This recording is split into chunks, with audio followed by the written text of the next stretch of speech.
Bueno, prest zaudetenez, formal zaudetenez, hasiko gara uste dut, bi urteko umetxekin hasiko dira, bai?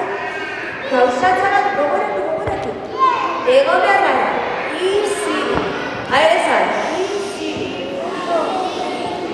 entzuten.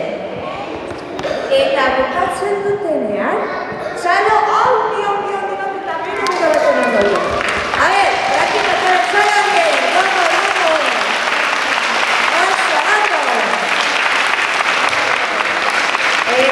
Bueno, horaz da, izi, eta eman dugu txanda, gure lehenengo artistei. Txalo bide bat!